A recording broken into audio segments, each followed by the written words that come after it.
All right, people. So, welcome to Jumbo IS and welcome to our current affairs lecture series. Now, in today's lecture, we are going to cover weekly current affairs for polity. So, all the important developments with respect to Indian polity in the news cycle of the past week shall be covered in today's lecture. All important news items with respect to Indian polity. Okay. Now, needless to say this, I say this every time and I shall say it again. Make this lecture series a part of your daily routine, because the pattern of our current affairs lecture series is that we are covering current affairs subject wise. Through this, you'll be able to integrate your current affairs with your static subjects as well. That is why we cover 1 week's current affairs in one lecture with respect to a particular subject. Okay, so today we are covering polity current affairs. So let's straight away dive into the lecture without further introduction. So let's begin. So current affairs, Indian polity, and it's June part 3. Since I've told you that, well, we cover weekly current affairs and in 1 month there are 4 weeks. Therefore, this particular lecture covers the 3rd week of June for Indian polity. Now, this particular week was not that hectic or bulky with respect to Indian polity. Nonetheless, there were 3 important topics that were covered in the past 1 week's news cycle. Let's talk about those topics. So, what topics will we cover? So number 1 is reconstitution of cabinet committees. Prime Minister recently announced that he is going to reshuffle the cabinet committees. Now, through this topic, we'll get to know the functioning of our executive, especially union executive. That is why this topic is important. So we'll talk about this. Then, recently, Supreme Court issued notice to Election Commission of India and Government of India with respect to Aadhaar for voter registration. Should Aadhaar be a valid document for voter registration? There is a huge debate on this. So we'll talk about this issue. And then again, the third topic is related to elections only. Election Commission of India restructuring. So the entire body of Election Commission of India is restructuring itself and aligning with the global best practices, global digital tracking. So we'll talk about this issue as well. This was a much needed reform in 21st century for Election Commission, because today we are living in a digital world. Clear? So these are the 3 news items that we shall zero in our attention on. So let's start discussing them one by one. Starting with topic number 1, and that is reconstitution of cabinet committees. Now, you need to know a brief background about this. You all know that our government has 3 organs: executive, legislature, judiciary. Legislature makes laws, executive implements those laws, and judiciary interprets those laws. Now let's talk about union executive. Now, legally speaking, union executive means the president of India. But we all know that president is the de jure head of government. Okay? De jure means in the name only. But the actual power lies with prime minister and his council of ministers. That is why president is de jure head, but prime minister is the de facto head. Basically, everything is done by the president. But president does everything based on the advice given by council of ministers, and president can never violate council of ministers. So the actual decision making power lies with prime minister and his council. Yes, that part is clear to everyone. Now, within council of ministers, there is a particular category of ministers called cabinet ministers. These are the most important ministers, and all important decisions taken by union executive, union government, well, all important decisions are taken by union cabinet. Okay, so there are these cabinet ministers. They sit together, and that is called a cabinet, and all important decisions are taken by cabinet. This part is also clear to everyone. Now, the thing is that there are so many cabinet ministers. You can't ask them to meet collectively for every small issue. Every small issue related to security, polity, economics. You can't ask all cabinet ministers to meet, discuss all small issues, and then take a call on it. That can't be done. Therefore, a proper division of labor has been done. And that division of labor has been done via cabinet committees. So, these cabinet committees consist of 3 to 8 cabinet ministers per committee. And these cabinet committees are made in charge of certain aspects of union government. So, for example, there is a cabinet committee on economic affairs. 3 to 8 ministers take care of economic affairs. There is cabinet committee on political affairs. There is cabinet committee on security, right? So a proper division of labor is done by union executive through cabinet committees, right? So this part you should be aware of. Now, recently, Prime Minister has decided to reshuffle cabinet committees. Some members of certain cabinet committees have increased. Some members have I mean, the number of members have diminished, right? This reshuffling is going on. Now, the reason why this news item was important was because you need to be familiar with the idea of cabinet committees, because MCQs can be asked, mains questions can be asked, right? So let's talk about this issue. Let's begin. So reconstitution of cabinet committees. Okay, this part was done by Prime Minister. And remember, this government has in total 8 cabinet committees. And these are being reshuffled. Okay, this was being done by Prime Minister. Clear? Now, these 8 cabinet committees are as following. For strategic and security, well, there are 2 cabinet committees. For economic and political affairs, there are 4 cabinet committees. For social, livelihood related investment, growth, employment skills, there are 2 cabinet committees. These are those 8 cabinet committees. Okay. Appointments committee, cabinet committee on security, very important, very crucial during Operation Sindoor. You must have heard its name. Cabinet committee on economic affairs, cabinet committee on political affairs, the most important cabinet committee. Key cabinet ministers are part of this, very close to PM Modi. Okay, this is also known as the super cabinet, the most important one. Cabinet committee on parliamentary affairs, accommodation, investment and growth, skill, employment and livelihood. Okay, so these are the 8 cabinet committees. Now, economic affairs committee has been expanded, some have contracted. This reshuffling is going on. Okay, the list of these 8 committees are given in your notes, so do take a look.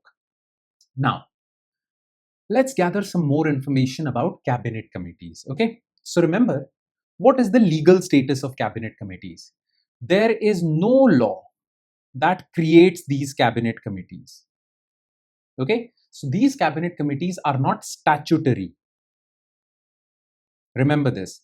Statutory bodies are those bodies which are created by a law. They're not created by law. They are just created by Prime Minister and his Council of Ministers for division of labor, for efficient functioning of the government. Okay, so remember this. But these cabinet committees, that is why we say that these cabinet committees are extra constitutional in nature. Cabinet committees are not explicitly mentioned anywhere in the text of Constitution nor in any law. They derive their operational legitimacy and functional authority directly from Government of India Transaction of Business Rules 1961.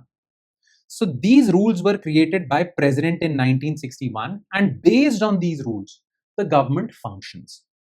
These rules are framed by President as per Article 77 of the Constitution, because Article 77 of the Constitution says that President can frame rules with respect to the procedure of functioning of government, how the files would move, who would be the signature authority, right? So these cabinet committees, remember, are created as per Government of India Transaction of Business Rules. Clear? Now, there are 2 types of cabinet committees. Remember this part also. One are called ad hoc, the other are called standing.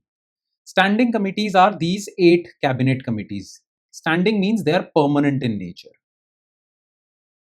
And ad hoc are temporary cabinet committees which are created to resolve a temporary issue. Okay, they are rarely created, but you should remember these standing cabinet committees, the permanent ones. Okay, now certain key facts about these cabinet committees. Now look, every cabinet committee has 3 to 8 ministers as members. Okay, if Prime Minister is a member of cabinet committee, he automatically is the chairman of that committee. Okay, in the current context, there are 6 cabinet committees, of which, or Prime Minister is part of 6 cabinet committees. Therefore, Prime Minister is the chairman of these 6 cabinet committees. There are only 2 cabinet committees which do not have Prime Minister as its member and therefore not its chairman. Cabinet Committee on Accommodation. The chairman of this committee is Union Home Minister.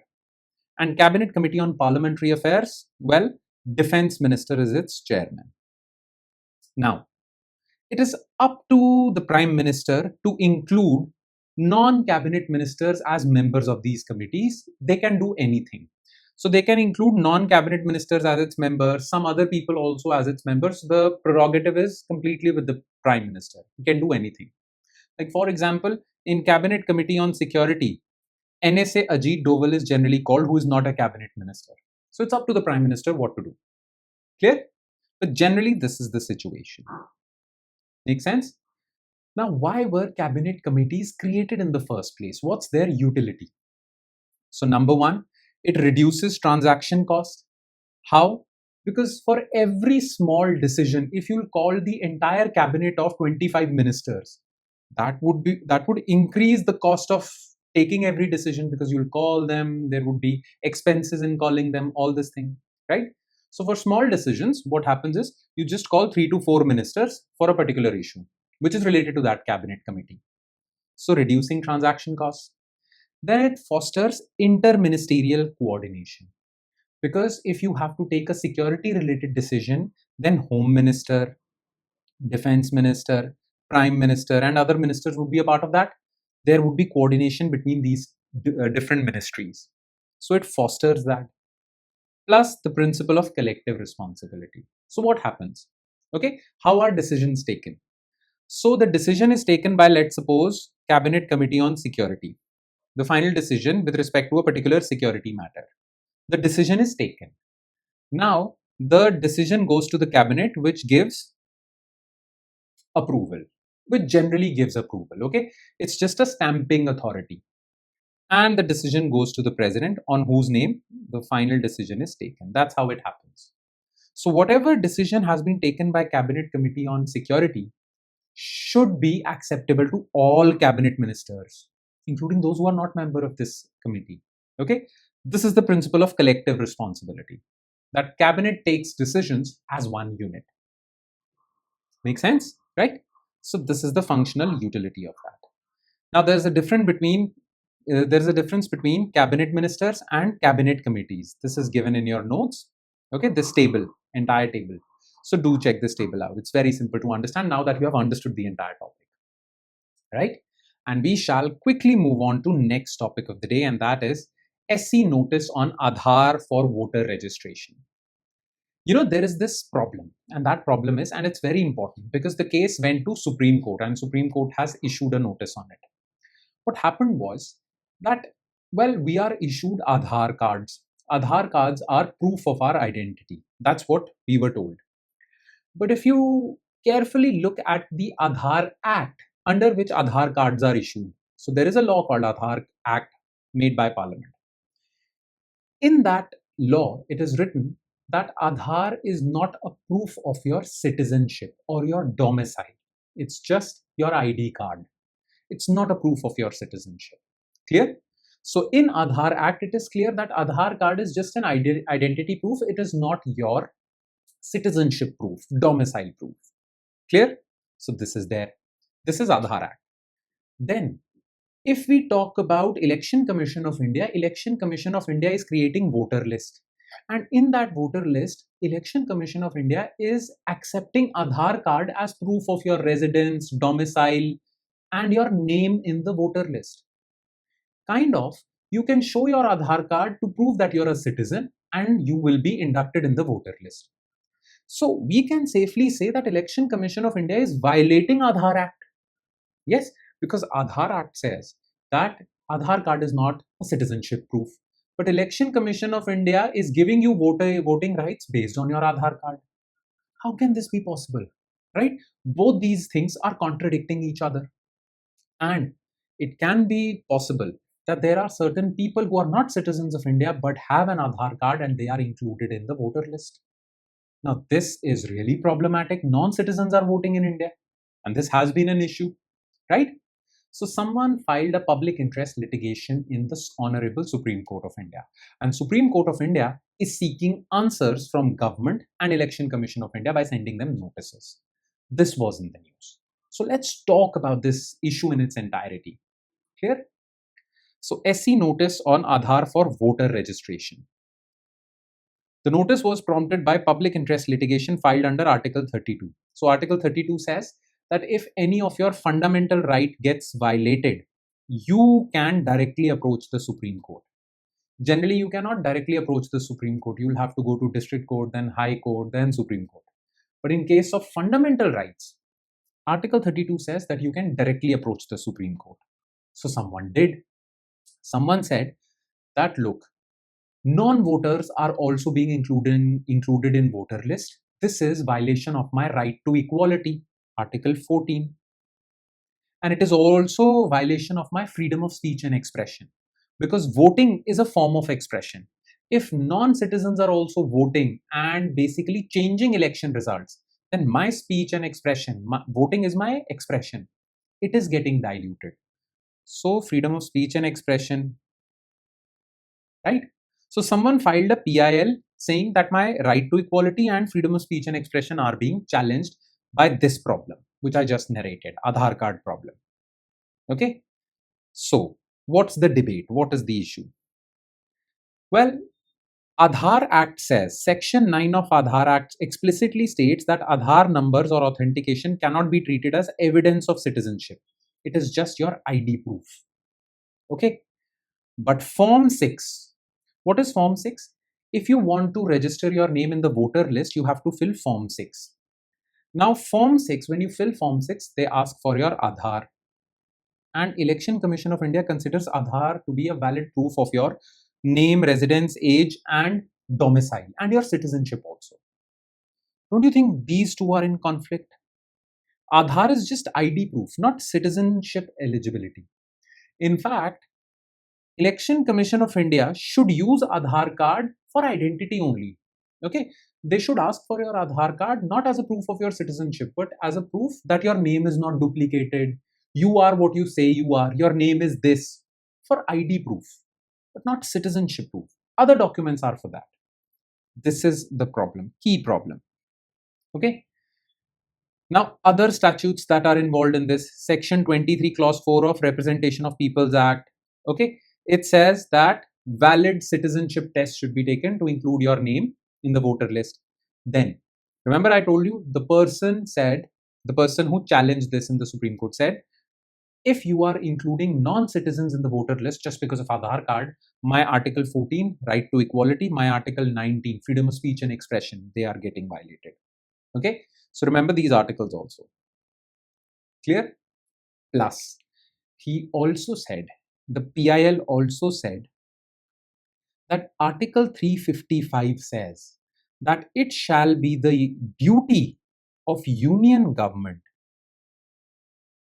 to protect state government from any external aggression. External aggression means some foreign country invades, or internal disturbance. There are riots and all. Okay. So if tomorrow China attacks India via Uttarakhand, Uttarakhand would be compromised. So it shall be the duty of union government to protect Uttarakhand. You understand? So this is written in Article 355. The petitioner said that by allowing Aadhaar card, you are inviting illegal immigrants who fraudulently make Aadhaar cards and get themselves registered in the voter list. This manipulates our elections. This creates local grievances. This creates problematic situation. Locals harbor this feeling of enmity towards migrants, and there are clashes, as seen in Assam, Bengal. So this disturbs the security situation in that state. So it is a violation of Article 355 also. Okay, he explained the entire logic. So this is the problem.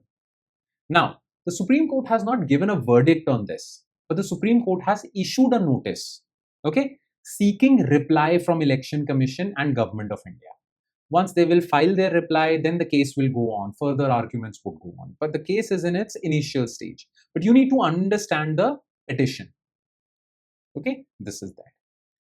Now, contested legal paradigms, what the current administrative practices and what reforms are being proposed by the petitioner who is challenging this. It is given in your notes. Do check it out. Right? In this table form only.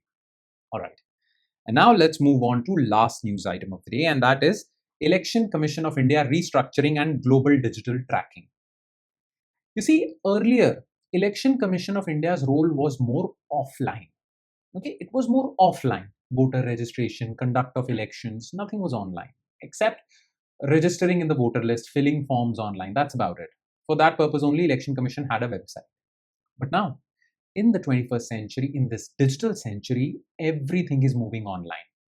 And there are problems in the online space, especially with the dawn of AI. deep fakes, election manipulation through fake AI videos.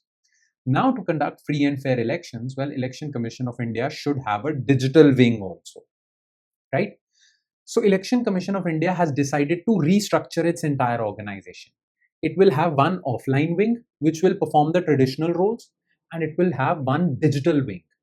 The officers posted in that digital wing would take care of digital issues that harm conduct of free and fair elections. This was recently announced by Election Commission of India. So what will this digital wing do? Let's talk about this, okay? So let's begin. So ECI restructuring and global digital tracking. Now, on what occasions did ECI announce this? So as India assumes the chairmanship of International Institute for Democracy and Electoral Assistance, there is this international body of election commissions of different countries, okay, IDEA. Now, India was given the chairmanship for this year of this international body. Now, on the occasion of this, Election Commission of India has initiated sweeping dual track reforms or overhaul. Overhaul means that they are going to create two wings within their structure. They are going to transform their entire structure. Okay. Earlier, their structure was this only, field wing. Traditional field wing manages physical voting, oversees block level, booth level officers, networks, executes SIR exercise in Bihar, Bengal, okay, maintains voter lists. This was their traditional role and it was performed by their field officers. But now they are adding a new wing within the Election Commission of India, and that is Tech Oversight Wing, formed recently, okay, formed under the 2026 reorganization protocol. So this reorganization protocol, basically they framed rules for reorganizing themselves. Monitors cross-border cyber influence loops. So there are these cross-border accounts that by circulating fake videos manipulate our elections. Election Commission will take care of this. Tracks digital ad flows. There are certain manipulative ads using AI that are manipulative and they are targeted to specific groups of people using fake videos, giving a fake message. This needs to be tackled. So now you understand that now Election Commission of India cannot ensure free and fair elections if it only focuses in the offline domain. It needs to come online. And that is what they have done. In fact, some people think that you're already late. 2026 is already late. But as they say, better late than never. Right? So this is the thing. Now, digital defensive matrix. What have they advised? What rules have they framed? So they have made certain rules in the digital space with respect to synthetic media, deepfake, and algorithm transparency plus fake ads. The Election Commission has mandated that all social media platforms implement immutable cryptographic watermarking. If there are AI generated fake video, they should have watermarks in their metadata so that we can verify. Okay. Platforms must maintain real-time, publicly accessible digital ad boards. Whoever is publishing ads using Facebook, Google, well, entire data with respect to that ad, how much money was spent, who spent this, from which account this ad is running, all data should be stored somewhere and government or Election Commission should be able to access it. So that if someone is running fraud ads, Election Commission of India can catch that person. Okay. These repositories must disclose the precise funding source, target parameters, total expenditure, and exact reach metrics for every piece of ad. Okay. So these are some of the digital reforms that they have suggested. Now, well, this column shows their earlier role. This column shows their new role. Okay. So their earlier role was more offline. Now they will also focus on cyber defense. Earlier, they used to react when something happened. Now they will be proactive in detecting that is there any fake ad. Interagency alliances. Earlier, Election Commission used to function alone. Now it is functioning in coordination with IDEA, big tech platforms, Facebook, Meta, Google. So they are cooperating and coordinating now. Okay. Earlier, Election Commission was standalone, but now they are working with Facebook to show the ad vault, the data on someone running an ad. So in a sense, they are cooperating with Facebook. So it is a multi-agency framework now in the digital space. So these are the changes.